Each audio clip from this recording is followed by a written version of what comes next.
Bonjour les amis.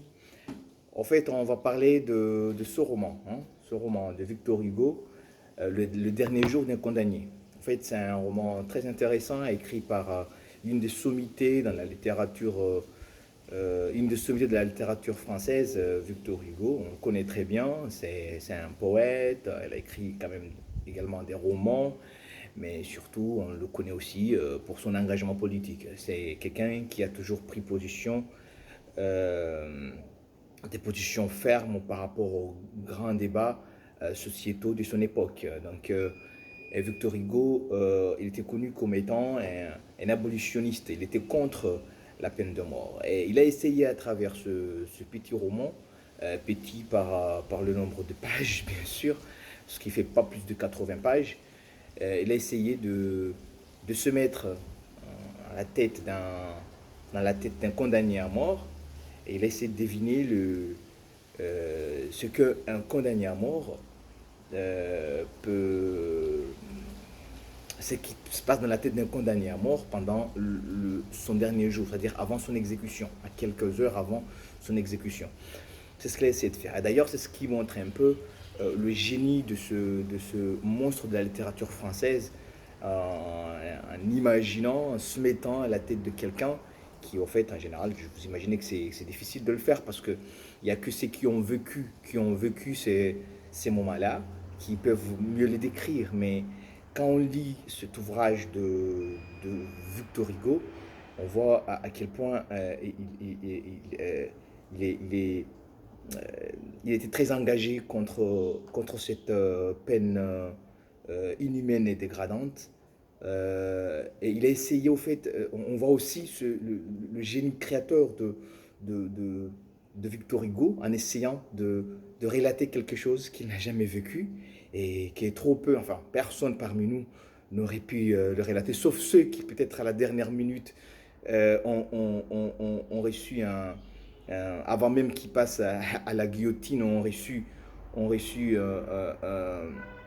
un contre-ordre clément à leur égard. Et ça, je pense, à ma connaissance, il y en a trop peu.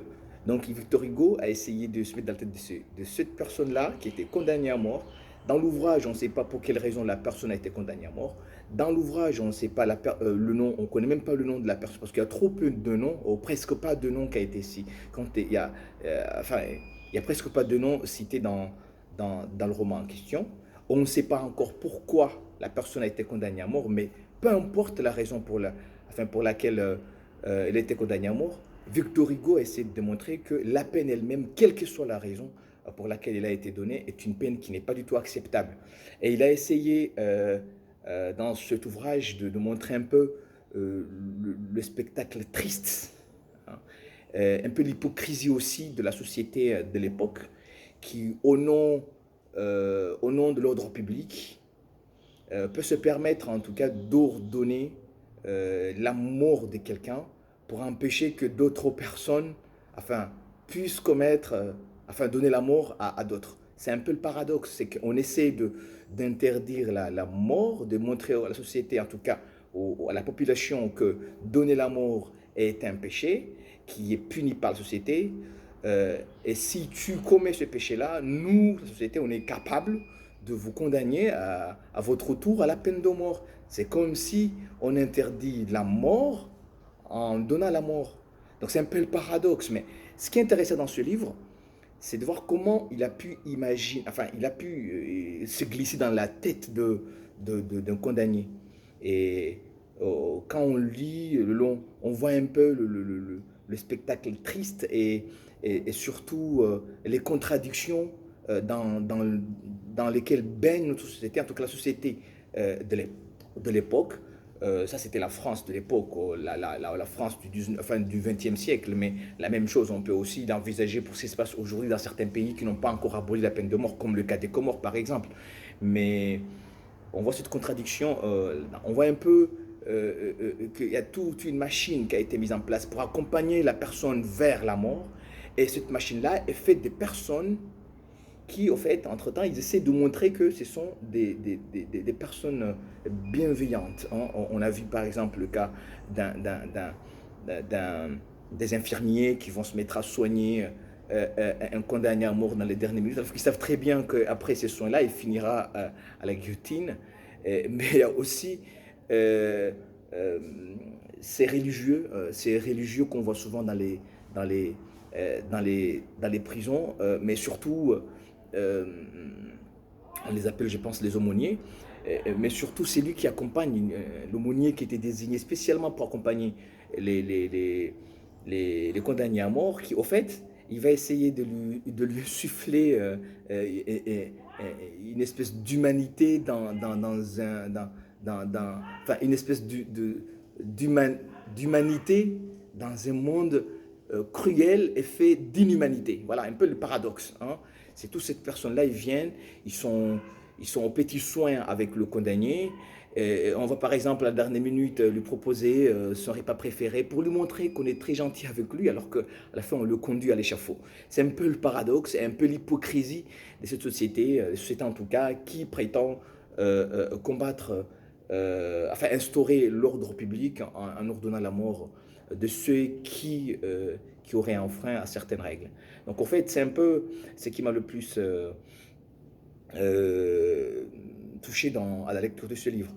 Et Victor Hugo, dans ce livre, a cité, il a répété à plusieurs reprises enfin un adjectif qui est revenu plusieurs fois dans, dans ce roman. L'adjectif hideux qui veut dire repoussant, répugnant. Voilà. Il a utilisé ce mot, je pense, 6 à 7 fois, voire même 8 fois dans ce roman, pour d'abord désigner les conditions les conditions de détention de ces détenus-là, enfin en tout cas de ces condamnés-là. Je ne vais pas trop entrer dans les détails parce qu'au fait, le but, ce n'est pas de... Je sais que c'est un roman qui remonte du 19e siècle, mais au fait, rien n'empêche en tout cas aujourd'hui ceux qui sont intéressés, qui veulent avoir qui veulent se faire une nouvelle opinion de ce livre, d'aller encore une fois se replonger dans le livre et le relire. Je sais que la plupart d'entre vous peut-être l'ont déjà lu, mais par rapport en tout cas ceux qui militent aujourd'hui contre la peine de mort, je pense qu'une deuxième lecture ou une autre lecture leur fera du bien parce que ça permettrait de voir un peu la cruauté humaine qui se commet et qui se fait au nom de l'humanité. Et bref, ce mot hideux a été utilisé plusieurs fois pour désigner l'endroit, mais également le spectacle, le spectacle auquel ça donne, pas seulement les geôliers, mais également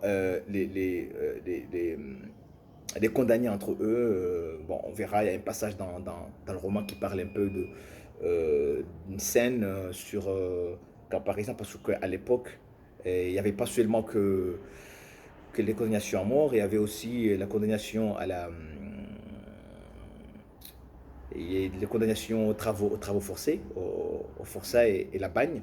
Et c'est aussi une de condamnations les plus horribles, les plus inhumains qu'aurait subi une grande partie de ceux qui sont passés par Bicêtre. Bicêtre, bon, voilà, j'ai un peu décrit à l'époque. Bicêtre, à l'époque, c'était une maison de détention où on retenait les prisonniers qui étaient condamnés pour des crimes graves. Et, et ben voilà, on les considérait comme des animaux, on les considérait sans aucune, on les considérait comme des personnes qui ne sont pas dignes de droit. Et à la fin, on finit par se comporter en hypocrite avec eux, en leur faisant comprendre que, comme c'est leur dernier jour, on peut les laisser faire, en tout cas, on peut accomplir leurs petits désirs, on peut leur servir le repas qu'ils préfèrent, mais comment croire, comment considérer un geste pareil comme étant un geste d'humanité, alors qu'au même moment, on le conduit à l'échafaud. Donc, en gros, c'est ça ce que moi j'ai retenu, et j'encourage sincèrement ceux qui me suivent dans cette vidéo d'aller encore se replonger encore une fois dans ce roman et voir un peu l'effet que ça fait en lisant, surtout à la fin. À la fin, plus on évolue dans la lecture, plus la personne, en fait, il va devenir de plus en plus, pas agressif, mais en tout cas, parce qu'au départ, c'est comme s'il il avait accepté la condamnation, et il a préféré même être condamné à mort que d'être condamné aux travaux forcés, parce qu'il savait qu'être forcé, c'était encore plus humiliant.